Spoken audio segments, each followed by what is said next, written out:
Assalamu alaikum wa rahmatullahi ta'ala wa barakatuh. This is the cross section of Bantal Fulbe, Sierra Leone. We in a very young organization, because I'm not going to say big one, but they try we own level best. Their members, they are owner, the CISO, everybody just go say Assalamu alaikum, we talk in name, we pass because we get plenty to work for do. Yes, brother, your name, sir? Assalamu alaikum, Hassan, not the name. Hassan? Yeah. Sharif Ba, Elders Gansul. Assalamu alaikum, Mohamed Kolon Ba. Assalamu alaikum, Charno Ibrahim Bari. Assalamu alaikum wa rahmatullahi ta'ala barakatuh. Mina Muhammad Shafayu Ba, Vice President Bantal Fulbe. Assalamu alaikum wa rahmatullahi ta'ala barakatuh. Mina Muhammad Bari, aka Bari White, Secretary General of Bantal Fulbe. Assalamu alaikum wa rahmatullahi ta'ala barakatuh. Mina Alpha Umar Pate Jallo, Organizing Secretary. Assalamu alaikum wa mingo ba Muhammad Ba. Assalamu alaikum wa alaikum salam. Assalamu alaikum mingo Alaji Ahmad Julde Jallo. Assalamu alaikum Muhammad Ali Kamara. Assalamu alaikum wa rahmatullahi Jallo Charno Saman Jallo. Assalamu alaikum wa rahmatullahi Alaji Ali Mujallo. On the number 6 Street. Assalamu alaikum wa rahmatullahi mingo Musa Kamara. Assalamu alaikum wa rahmatullahi Charno Suleiman Ba. Assalamu alaikum wa rahmatullahi wa barakatuh. Assalamu alaikum wa rahmatullah. Mina Suleiman Jallo, member of Bantal Fulbe, Sierra Leone. Assalamu alaikum wa rahmatullahi. Alassane Bari, Amdallah from us. Assalamu alaikum wa rahmatullahi ta'ala wa barakatuh. Haray ko bari alfaju halaka discipline. Haray osal minama. Assalamu alaikum wa rahmatullahi wa barakatuh. Bantal Fulbe, Sierra Leone. Misal minyo milandi kesidana la modo mi ko Muhammad Saidou Ba. Assalamu alaikum wa rahmatullahi wa barakatuh. Muhammad Selluso, Executive Chairman, Bantal Fulbe, Sierra Leone. Assalamu alaikum wa rahmatullahi wa barakatuh. Min ko Abdul Haqi Diallo aray ko min woni hikkiɗo e dartowo golleji ɗi ɗon ɓe audito e watti ɗon kadi ko min woni electoral commissioner on ko min wotinta.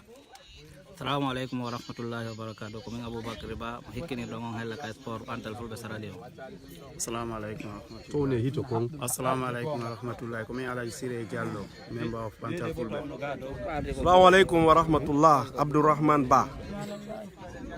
Assalamu alaikum wa rahmatullahi wa barakatuh. Haray ko Ba Ahmad Ba, members Bantal Fulbe, Sierra Leone. Charo Mamadou Ba, CM Ba discipline Bantal Fulbe, Sierra Leone. Meɗen ngari ka berde aminga. Diallo Mamadou Billo, meɗen ngari ka berde ga. Assalamu alaikum.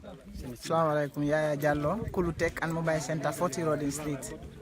Assalamu alaikum wa rahmatullahi, Charo Muhammad Alpha Dem. Assalamu alaikum wa rahmatullahi, Muhammad Alpha Diallo, Bantal Fulbe, Sierra Leone. Assalamu alaikum wa rahmatullahi, Muhammad Lamarana Bad. Assalamu alaikum wa rahmatullahi, Muhammad Aliou Bare ko fi golle ko Bantal Fulbe jogui kon Sierra Leone haray jamon to rama fo men tedum fo duwa e ballal haray Allah nadir golle den yeso. Assalamu alaikum wa rahmatullahi wa barakatuh. Al Hassan Ba, project manager. Assalamu alaikum wa rahmatullahi, Mahmoudou Labatu Diallo, chief advisor, former president of Bantal Fulbe. Assalamu alaikum wa rahmatullahi wa barakatuh. National coordinator Taimia Jallo. Assalamu alaikum wa rahmatullahi. Abdullahi Bari Jamiti do the boss. Chela John Bantal Fulbe. Come woni Aboubakar Diallo Ngilla. Member. Assalamu alaikum wa rahmatullahi. Aboubakar Babakaria, one of the founding member of Bantal Fulbe, Sierra Leone. Assalamu alaikum wa rahmatullahi. Assalamu alaikum wa rahmatullahi. Muhammad Salih Diallo, one of the member of Bantal Fulbe, Sierra Leone. Assalamu alaikum wa rahmatullahi. Hajja Sanatu Ba, PRO 3 Bantal Fulbe, Sierra Leone. Assalamu alaikum wa rahmatullahi ta'ala wa barakatuh. Wujatu Bari, member of Bantal Fulbe. Assalamu alaikum wa rahmatullahi. Fatma Tabari, member of Bantal Fulbe. Assalamu alaikum wa rahmatullahi. Fatma Binta Ba, Lomli member of Bantal Fulbe, Sierra Leone. Assalamu alaikum wa rahmatullahi. Hassatu Diallo, Bantal Fulbe, member. Assalamu alaikum wa rahmatullahi ta'ala wa barakatuh. Hawa Ba, member of Bantal Fulbe. Assalamu alaikum wa rahmatullahi wa barakatuh. Member of Bantal Fulbe, organizing secretary. Assalamu alaikum wa rahmatullahi wa barakatuh. Haray Ismaila Diallo, auditor general, Bantal Fulbe, Sierra Leone. Assalamu alaikum wa rahmatullahi ko Ceerno Moussa Bari deputy of whip. Amadou Baylo Ba, former secretary general. Ibrahim Ba, financial secretary. Assalamu alaikum wa rahmatullahi wa barakatuh. Me, na my name Muhammad Musa Jallo, aka Fulaso, the engineer, the machine for Bantal Fulbe Sierra Leone. We na the PRO after Pina P. If you see the president and Bantal Fulbe, then stand today for how we achieve this great land way worth 350 million leos. Inshallah ta'ala, now we all join hand, we make this thing up. So we ask kindly, whatever life you done at the wall, participate for contribute na this land. This idea for the Muslim then around the globe na Sierra Leone, Freetown. So me na the PRO for Bantal Fulbe Sierra Leone Musa Jallo aka Fulaso at the number 31 Wilberforce Street. I need for announce me number because day and night 24/7 I need for contribute na this forum. Me number na 0791422101. If you want send money, you want call me, you want email me, you want do anything, contact this number. Whatever thing come up, inshallah for Bantal Fulbe with the do and this na sacrifice. God bless you. Interview the yes sir.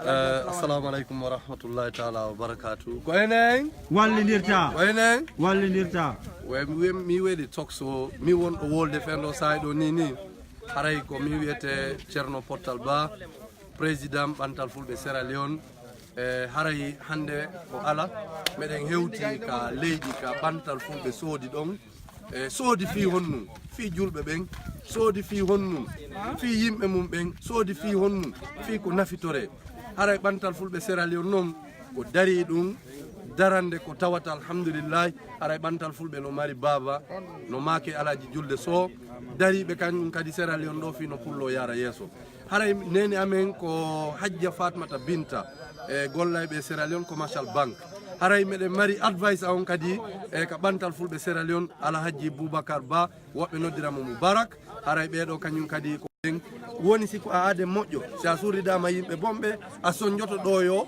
e adna o gasude immo ɗon ɓayno en anda ko sahi hombo o adna on gasude en andi tun woni neɓata hande kadi aray taga ɗon fof ko yo heɓilo wondema o anda sa suridama yimɓe ɓe wona julɓe sa suridama e heferɓe aray a sonjoto ka gabru ma aray ko ɗum waɗi si Bantal Fulɓe dari tawi pellet haray noon Sierra Leone ɗo noon alaka julɗo surre Sierra Leone ɗo wigol ko julɗo tu woni ko surrete ɗo aray ko ɗum waɗi si Bantal Fulɓe dari wi haray meɗen dari fima ɗum ɗo wawa yarde yeeso si wi ɗon noon kadi ndi leydi haray kadi wona berɗe tun kadi goyi hiɗen duwa heɓude juulirde e ndi leydi ka juule hiɗen duwa heɓude kadi morgue woɓɓe na mortuary kafureji ɗi loote hiɗen duwa heɓude woyndu ka heɓen ndiyan si ɗum ɗon feƴƴiɗen duwa heɓde laptani hara ko laptani julɓe hara ƴettata sonnajo ma on naɓamo hara ko gorko woni ko traitata sonnajo ma on hara na christian jo gorko yata trita debbo ma on hara ko julɗo yata tritata e sonnajo ma on hara kadi ko suddiɗo